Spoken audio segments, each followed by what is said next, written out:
मुंबई में अंधेरी के अंदर एक व्यक्ति रिक्शा चलाया करता है। उसका रिक्शा किराए का है, यानी कि कुछ पैसे उसे मालिक को देने पड़ते हैं और उसके बाद जो पैसे बच जाते हैं उन पैसों से वो अपने घर का खर्च चलाया करता है।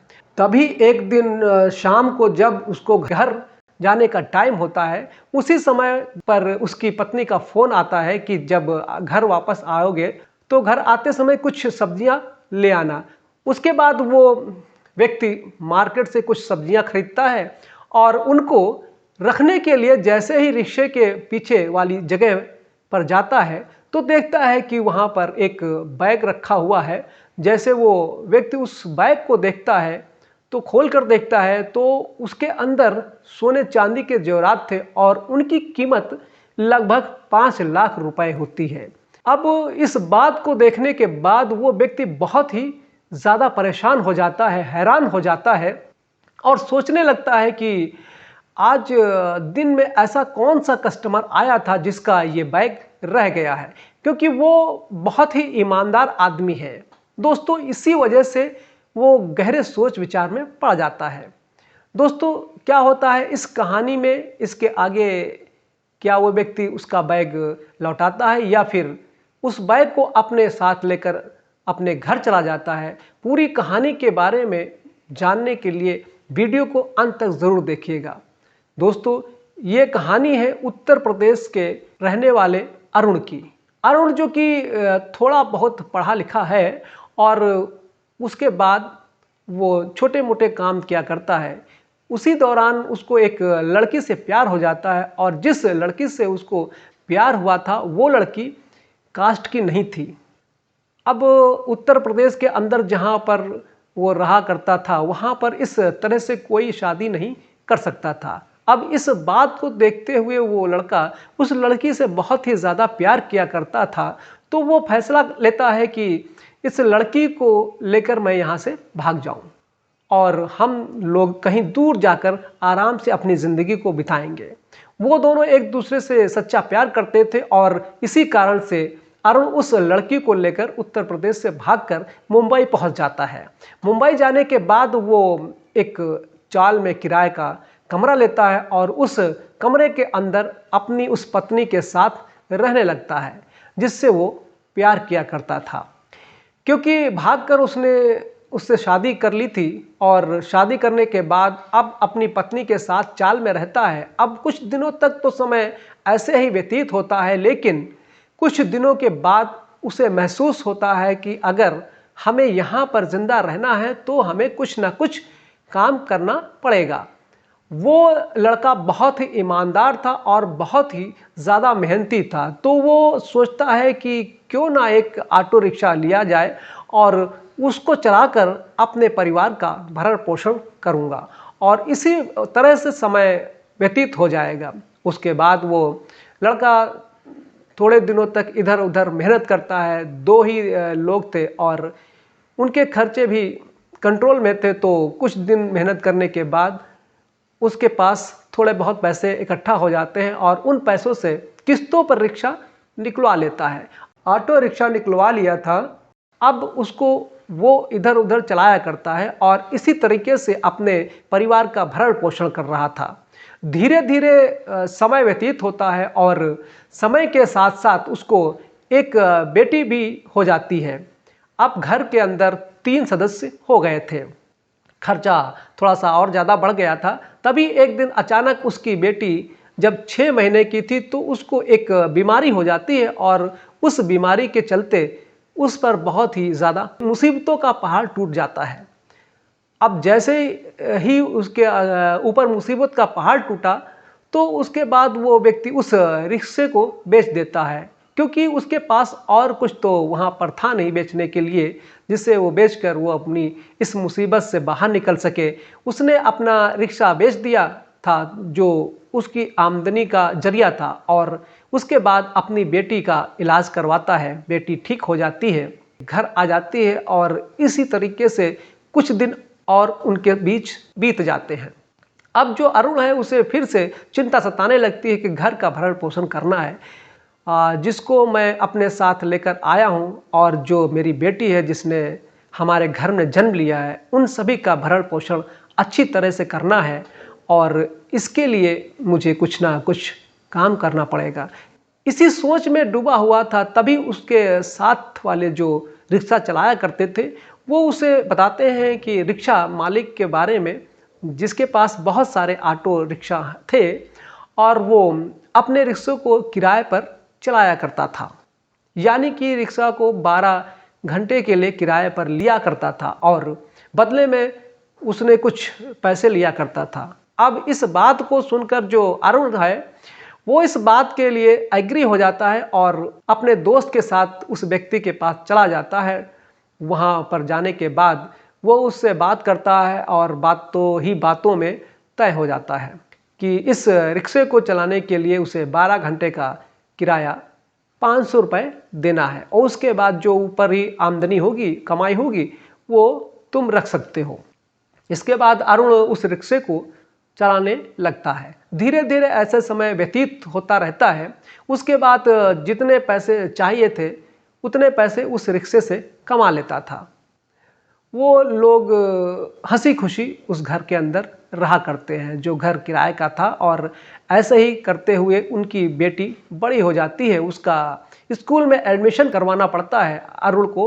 अरुण अपनी बेटी का एक साधारण से स्कूल में एडमिशन करवा देता है। बेटी पढ़ने के लिए जाया करती और अब उसके खर्चे और थोड़ा सा बढ़ जाते हैं। इसके बाद अरुण और भी ज़्यादा मेहनत किया करता। 12 घंटे की जगह वो अब 16 घंटे रिक्शा चलाया करता है। तभी एक दिन शाम को अरुण दिन भर का काम करने के बाद अपने घर जाने के लिए तैयार था। तभी उसकी पत्नी का फ़ोन आता है और वो उससे कहती है कि ऐसा कीजिए, बाज़ार से कुछ सब्जियां लेते आना, सब्जियां घर पे ख़त्म हो गई हैं। उसके बाद अरुण बाज़ार से कुछ सब्जियां खरीदता है और सब्जी के थैले को जैसे ही अरुण अपने रिक्शे के पीछे वाली सीट के पास जाता है तो उसमें वहाँ पर एक लाल बैग दिखाई देता है। अब उस बैग को देखकर वो एकदम से हैरान हो जाता है। फिर भी वो उस बैग को उठाता है। उठाने के बाद उसको खोल कर देखता है तो उस बैग के अंदर सोने चांदी के आभूषण थे और देखने से लग रहा था कि इनकी कीमत लगभग 5 लाख रुपए है। अब उस बैग को देखने के बाद अरुण बहुत ही ज़्यादा परेशान हो जाता है क्योंकि शाम हो गई थी और शाम को उसे घर भी जाना था और ये बैग उसके ऑटो में रह गया था। वो सोच में पड़ा हुआ था और सोच रहा था कि ये बैग किसका होगा, क्योंकि दिन भर उसने कई सवारियों को इधर से उधर पहुंचाया था और उसमें से ही किसी एक सवारी का ये बैग था जो ऑटो में रह गया था। इधर जिसका ये बैग था वो एक करोड़पति महिला थी, उसका नाम था सुमित्रा। सुमित्रा के पति बहुत बड़े बिजनेसमैन हैं और उनके पास पैसों की कमी नहीं है, पैसों की दिक्कत नहीं है। लेकिन आज ही के दिन सुमित्रा सुबह सुबह अपने ड्राइवर के साथ मार्केट जाती है क्योंकि उसको मार्केट से कुछ ज्वेलरी खरीदनी थी, क्योंकि उसे अपनी बहन की बेटी की शादी में शाम को जाना था। अब मार्केट में शॉपिंग करने के बाद जैसे ही वो बाहर आकर अपनी कार में बैठती है, उसके बाद ड्राइवर से कहती है कि ड्राइवर गाड़ी चलाओ। उसके बाद ड्राइवर गाड़ी में सेल्फ मारता है लेकिन गाड़ी स्टार्ट नहीं होती है और जब गाड़ी स्टार्ट नहीं होती है तो इस बात को देखकर जो सुमित्रा मैडम हैं वो बहुत ज़्यादा परेशान हो जाती हैं क्योंकि उनको शाम को शादी में भी जाना है और उन्होंने शॉपिंग तो कर ली थी लेकिन घर जाकर उन्हें अच्छे से तैयार होना है। अब इसके बाद सुमित्रा मैडम उस ड्राइवर से कहती है कि तुम ऐसा करो, इस गाड़ी को बनवाकर जल्द से जल्द घर आ जाना, मैं किसी ऑटो को लेकर यहाँ से चली जाऊंगी। उसके बाद सुमित्रा मैडम ऑटो में बैठ जाती हैं और ऑटो में बैठने के बाद अपने उस बैग को अपनी वाली सीट के पीछे रख देती हैं। वहाँ पर थोड़ी सी जगह होती है ऑटो में, आप लोगों ने भी देखा होगा, उसी जगह में उसने उस बैग को रख दिया था और जैसे ही उसका घर आता है तो वो अपने घर पर उस बैग को बिना लिए ही उतर जाती है। वो ऑटो वाला जो था वो पैसा ऑटो को देती है और वो सीधा अपने घर के अंदर चली जाती है। धीरे धीरे समय व्यतीत होता है और समय के साथ साथ वो तैयार हो जाती है और जैसे ही अपनी बहन की बेटी की शादी में जाने के लिए उन आभूषणों को ढूंढने लगती है तो एकदम से वो हैरान और परेशान हो जाती है, क्योंकि वो आभूषण अब उसे कहीं भी मिल नहीं रहे हैं। अब इसके बाद वो सोचने लगती है कि वो आभूषण कहाँ रह गए होंगे। पहले तो वो सोचती है कि शायद हो सकता है ये आभूषण उसी दुकान पर रह गए होंगे जहाँ से मैंने उन्हें खरीदा था। इतनी ही देर में उनका ड्राइवर भी वहाँ पर आ जाता है। तो वो अपने ड्राइवर के साथ बैठती हैं और ड्राइवर के साथ बैठकर सीधा उस दुकान पर पहुँच जाती हैं। वहाँ पर जाने के बाद वो पता करती हैं, सीसीटीवी रिकॉर्डिंग देखती हैं, तो उन्हें पता चलता है कि जब मैं यहाँ से निकली थी तो मेरे साथ वो आभूषणों का बैग था। अब उसके बाद वो सोचती है कि शायद उस ऑटो में रह गया होगा। तो उसके बाद वो वहाँ पर जितने भी ऑटो थे उन सभी से पूछती हैं, लेकिन उस ऑटो वालों का उन्हें कोई भी अता पता नहीं मिलता है। उसके बाद जो सुमित्रा मैडम थी वो थोड़ी सी परेशान हो जाती हैं और इसी परेशानी के चलते वो पुलिस स्टेशन पहुंच जाती हैं वहां पर रिपोर्ट दर्ज कराने के लिए, क्योंकि वो सोच रही थी कि अगर किसी को वो बैग मिले तो हो सकता है वो पास वाले पुलिस स्टेशन में उसको देने के लिए आया होगा। उसके बाद वो पुलिस स्टेशन जाती हैं और वहाँ पर रिपोर्ट दर्ज करवाती हैं, लेकिन वहाँ पर भी उन्हें ऐसा कोई क्लू नहीं मिलता कि उनका बैग किसी को मिला हो। इसके बाद वो थकी हारी अपने घर आ जाती हैं और बहुत ही ज़्यादा गहरे सोच में पड़ जाती हैं। अब वो सोचने लगती हैं कि अगर वो आभूषण टाइम पर नहीं मिले तो मैं अपनी बहन की बेटी की शादी में क्या लेकर जाऊंगी। दरअसल उसने उसे गिफ्ट देने के लिए वो आभूषण खरीदे थे। पैसों की तो कोई दिक्कत नहीं थी, लेकिन परेशानी इस बात की थी कि उन आभूषणों को खरीदने में उन्हें काफ़ी समय लगा था, काफ़ी टाइम लगा था और इतना टाइम अब उसके पास दोबारा नहीं था। इसी चीज़ को सोच सोच कर वो बहुत ही ज़्यादा परेशान हो रही थी। तभी अचानक से सुमित्रा मैडम के दरवाजे की बेल बजती है।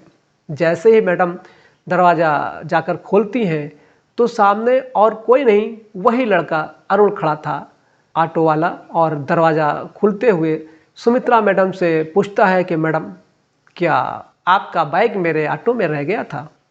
उसके बाद मैडम एकदम से कहती हैं कि हाँ भाई, मेरा ही बैग है, तुम्हारे ऑटो में रह गया था। तो वो पूछता है कि मैडम किस रंग का था? तो उसके बाद सुमित्रा मैडम बताती हैं कि वो लाल रंग का था और उसके बाद अंदर ढेर सारे आभूषण थे जिनकी कीमत लगभग 5 लाख रुपए थी। अब इस बात को सुनने के बाद ऑटो वाले को विश्वास हो जाता है कि ये बैग इन्हीं मैडम का था। उसके बाद वो वापस अपने ऑटो पर जाता है और उस बैग को लाकर सुमित्रा मैडम को दे देता है। जैसे ही सुमित्रा मैडम उस बैग को देखती हैं और उस व्यक्ति की तरफ देखती हैं तो बड़ी ही आश्चर्य में पड़ जाती हैं। वो सोचती हैं कि इतना मामूली सा रिक्शा वाला चलाने वाला इतने महंगे जेवरातों को देखकर भी इस बैग को मुझे वापस लाकर क्यों दे रहा है। क्योंकि दोस्तों, आज के टाइम पे ऐसे ईमानदार लोग मिलना बड़ा ही मुश्किल है और इसी वजह से सुमित्रा मैडम इस बात के बारे में सोचकर हैरान थी, परेशान थी, सोचने पर मजबूर हो गई थी। उसके बाद वो ऑटो वाले को घर के अंदर बुलाती हैं और अंदर बुलाने के बाद उसका बहुत बहुत धन्यवाद करती हैं और कहती हैं कि ये बैग मेरे लिए बहुत ही ज़रूरी था। वहीं पर बैठ जाते हैं, उसके लिए चाय पानी मंगवाया जाता है। चाय पानी पीते हुए सुमित्रा मैडम उससे पूछती हैं कि भाई ये बताओ, मैं तो तुम्हारे ऑटो में ये बैग छोड़कर आ गई थी और तुम चाहते तो इसे ले भी जा सकते थे, फिर तुमने ऐसा क्यों नहीं किया? उसके बाद ऑटो वाला कहता है कि मैडम, हम गरीब ज़रूर हैं लेकिन हम ईमानदार हैं। भगवान जो हमें देना चाहता है हम उसी के सहारे रहते हैं। अगर हम इस तरह से पैसेंजर के साथ करेंगे तो इस दुनिया में ईमानदारी का नाम ही मिट जाएगा। इस बात को सुनने के बाद सुमित्रा मैडम ऑटो वाले की तरफ एक अलग ही तरह की दृष्टि से देखने लगती हैं, क्योंकि उन्होंने आज तक इतना ईमानदार आदमी नहीं देखा था जिससे ये ठान लिया था कि हालात चाहे जैसे हों, कैसे भी हों, लेकिन मैं अपनी ईमानदारी को नहीं छोड़ूंगा। उसके बाद सुमित्रा मैडम उससे पूछती हैं कि मैं तो इसे तुम्हारे ऑटो में 4 घंटे पहले छोड़ के आई थी, लेकिन तुम्हें इसे लाने में इतनी देर कैसे लग गई। उसके बाद ऑटो वाला अरुण जो होता है उसे पूरी कहानी बताता है। कहता है कि मैडम, जब मैंने अपना पूरा काम कर लिया था तो उसके बाद मेरी पत्नी का फ़ोन आया था। उसने मुझे सब्जियां लाने के लिए बोला था। मैंने जैसे ही बाज़ार से सब्जियां खरीदी और उनको रखने के लिए पीछे की तरफ गया ऑटो में, तो मुझे आपका ये बाइक दिखाई दिया। अब इसके बाद मैं गहरी सोच विचार में पड़ गया और सोचने लगा था कि ये बाइक आखिर है तो किसका है। उसके बाद मैंने अपने सभी कस्टमर को, जिनके मुझे एड्रेस पता थे, उनके घर जाकर ये इस बाइक के बारे में पूछा। अब लोगों ने तो बाइक का नाम सुनते ही पहले ही बोल दिया कि हाँ हमारा ही बाइक है। उसके बाद मैं कंफर्म किया करता था कि कौन से रंग का है और उस बैग के अंदर क्या क्या था। अब कुछ लोग जो लालची थे वो झूठ बोलकर उस बैग को हड़पने की कोशिश किया करते, लेकिन इन दोनों बातों से, जो दोनों बातें मैंने आपसे पूछी थी, इन्हीं बातों से इस चीज़ का पता लगा लिया करता था कि ये बैग उनका है या नहीं। लेकिन आपको आकर जैसे ही इन बातों के बारे में पूछा तो आपने एकदम सटीक उत्तर दिया और उसी से ये सिद्ध हो गया कि ये बैग आप ही का है। अब पूरी बात को सुनने के बाद जो सुमित्रा मैडम थी वो ऑटो वाले को इज्जत भरी नज़रों से देखने लगती हैं और ऑटो वाले से कहती हैं कि मैं तुम्हारे लिए कुछ करना चाहती हूँ, तुम अपना नंबर और नाम मुझे लिख कर दे जाओ। उसके बाद वो ऑटो वाला अपना नंबर और नाम लिखकर दे जाता है और लेकिन मैडम से कहता है कि मैडम, हमारे लिए कुछ करने की ज़रूरत नहीं है, हम जैसे भी हैं ठीक हैं। भगवान हमें इतना दे देता है कि जिससे हमारा गुजारा हो जाता है। ऐसा कहकर वो ऑटो वाला जो है वहाँ से चला जाता है। इधर जो सुमित्रा मैडम थी उसे देर हो रही थी अपनी बहन की बेटी की शादी में जाने के लिए, तो वो फटाफट तैयार होती हैं झटपट से और अपने ड्राइवर से साथ बैठकर उन आभूषणों को लेकर सीधा अपनी बहन की बेटी की शादी में चली जाती हैं। वहाँ जाने के बाद वो शादी के फंक्शन को अटेंड करने के बाद वापस आती हैं, लेकिन दोस्तों पूरी शादी के दौरान और जब से वो ऑटो वाले से मिली थी, उस ऑटो वाले का चेहरा उनकी आंखों के सामने घूम रहा था। वो उसके बारे में सोच सोच कर बड़ी हैरान हैं और सोचने पर मजबूर हैं कि ये इतना ईमानदार कैसे हो सकता है। दूसरा दिन होता है। दूसरे दिन सुबह सुबह वो मैडम तैयार होती हैं। तैयार होने के बाद अपने ड्राइवर के साथ उस पुलिस स्टेशन में जाती हैं जहां पर उन्होंने कंप्लेन दर्ज कराई थी। वहाँ जाने के बाद सब उस ऑटो वाले के बारे में बता देती है और कहती हैं कि उन्होंने मेरा सामान वापस कर दिया है, बड़े ही ईमानदार रिक्शा वाला था। अब इस बात को सुनकर पुलिस वाला जो था वो भी बड़ा अचंभा हो जाता है कि 5 लाख के जेवर एक ऑटो वाले ने इस तरह से कैसे लौटा दिए। उसके बाद पुलिस वाले भी उस एड्रेस को नोट कर लेते हैं और उस ऑटो वाले का सम्मान करने के बारे में सोचने लगते हैं। इधर जो सुमित्रा मैडम है वो अपने साथ ढेर सारी मिठाइयाँ, कपड़े और खाने पीने का सामान लेकर सीधा उस ऑटो वाले के घर पहुंच जाते हैं। ऑटो वाले के चाल में जब बड़ी गाड़ी जाती है तो उसे देखकर जो भी लोग वहां पर रहा करते हैं वो एकदम से हैरान और परेशान हो जाते हैं, क्योंकि वो बहुत ही लग्जरी कार थी और ऐसी कार आज तक उनकी चाल में नहीं आई थी। उसके बाद सुमित्रा मैडम उस कार से उतरती हैं और उतरने के बाद सीधा उस ऑटो वाले की जगह पर पहुंच जाती हैं। वहां जाने के बाद वो जैसे ही देखती हैं तो ऑटो वाले की पत्नी घर में कुछ काम कर रही थी और जैसे ही वो सुमित्रा मैडम को देखती है तो एकदम से हैरान और परेशान हो जाती है। वो सोचने पर मजबूर हो जाती है कि आखिर ये मैडम कौन है और यहाँ पर क्यों आई हैं। लेकिन सुमित्रा मैडम ने पहले उसके पति को फ़ोन कर दिया था और कह दिया था कि आते समय अपनी बेटी को भी अपने साथ लेते आना। उतनी ही देर में ही उसका पति वहाँ पर आ जाता है और साथ में अपनी उसकी बेटी भी लाया था। अब वो सुमित्रा मैडम को और अपनी पत्नी को एक दूसरे से इंट्रोड्यूस करवाता है, बताता है कि एक दूसरे के बारे में, कहता है कि इनका बैग रह गया था, मैंने आपको बताया था ना। उसके बाद जो सुमित्रा मैडम हैं अपने ड्राइवर को भेजती हैं और उन सभी सामानों को उसके घर पर मंगवा लेती हैं। सुबह मैडम ने पहले ही उससे पूछ लिया था कि तुम्हारे घर में कौन कौन है, और उसके हिसाब से ही वो सामान लेकर आई थी। उनकी जो बेटी के लिए कई जोड़ी कपड़े लेकर आई थी, उसकी पत्नी के लिए भी कई साड़ियाँ लेकर आई थी और साथ में ढेर सारा खाने पीने का सामान लेकर आई थी। वहाँ पर आने के बाद जैसे उस सामान को अरुण को देने लगती हैं तो अरुण पहले तो मना कर देता है, कहता है कि मैडम इसकी कोई ज़रूरत नहीं है, अगर आपका सामान हमारे रिक्शे में रह गया था तो उसको लौटाने का हमारा फ़र्ज़ बनता है। अब इस बात को सुनने के बाद सुमित्रा मैडम जो हैं उससे कहती हैं कि नहीं नहीं, ऐसा नहीं है और ये चीज़ें तुम्हें लेनी ही पड़ेंगी, क्योंकि जो सामान तुमने लौटाया था उसमें तुम्हारे जैसे 3-4 रिक्शे आ जाते आराम से, क्योंकि जो तुमने ईमानदारी दिखाई है इस चीज़ को उस ईमानदारी का इनाम समझो और अपने पास रख लो। इसके बाद वो उस सामान को उसे दे देती हैं और वहीं पर बैठकर पूरी फैमिली से बात करने लगती हैं। अब जैसे ही वो उनकी पूरी कहानी सुनती हैं तो कहानी सुनने के बाद जो सुमित्रा मैडम है वो भी थोड़ा से भावुक हो जाती हैं। जैसे अरुण ने उसे बताया था अपने बारे में कि ये रिक्शा मेरा किराए का है और इसको चलाकर मैं अपने परिवार का भरण पोषण किया करता हूँ, और उनकी बेटी एक साधारण से स्कूल में पढ़ा करती थी। अब इसके बाद सुमित्रा मैडम उनके लिए और भी कुछ ज़्यादा करना चाहती थी, तो कहती हैं कि आज से तुम्हारी बेटी मेरी बेटी है और इसकी पूरी देखभाल की जिम्मेदारी मैं अपने ऊपर लेती हूँ। अब इस बात को सुनने के बाद अरुण पहले तो मना करता है, अरुण की पत्नी भी मना करती है, लेकिन वो मैडम ज़िद करती हैं और इसी ज़िद के कारण उसकी बेटी को बड़े स्कूल में पढ़ने के लिए बोलने लगती हैं। अब अरुण भी ज़्यादा मना नहीं कर पाता है।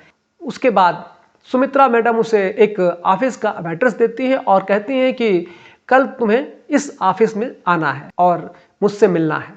उसके बाद दूसरे दिन अरुण अपने ऑटो को लेकर उस ऑफिस में जाता है। वहाँ जाने के बाद सुमित्रा मैडम वहाँ पर मिलती हैं और सुमित्रा मैडम अपने मैनेजर से कहती हैं कि तुम ऐसा करो, इस व्यक्ति के लिए ऑटो निकाल कर दे दो, उसकी पूरी पेमेंट कंपनी के अकाउंट से कर देना।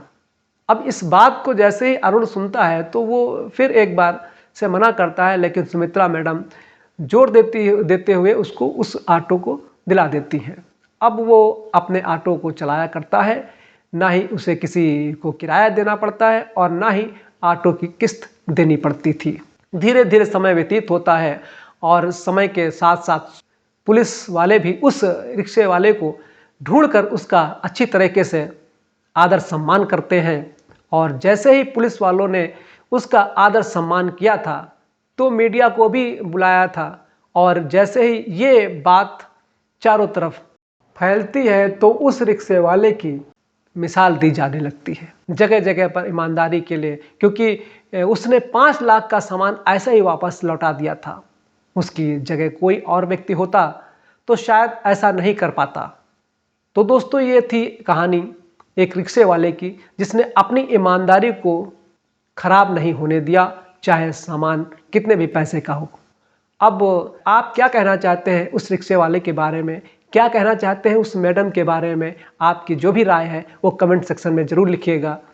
और अगर आप हमारे चैनल पर पहली बार आए हैं तो चैनल को सब्सक्राइब कर लीजिए और वीडियो को लाइक कर दीजिए। दोस्तों, हम फिर मिलेंगे ऐसी और कहानी के साथ, तब तक के लिए धन्यवाद। जय हिंद।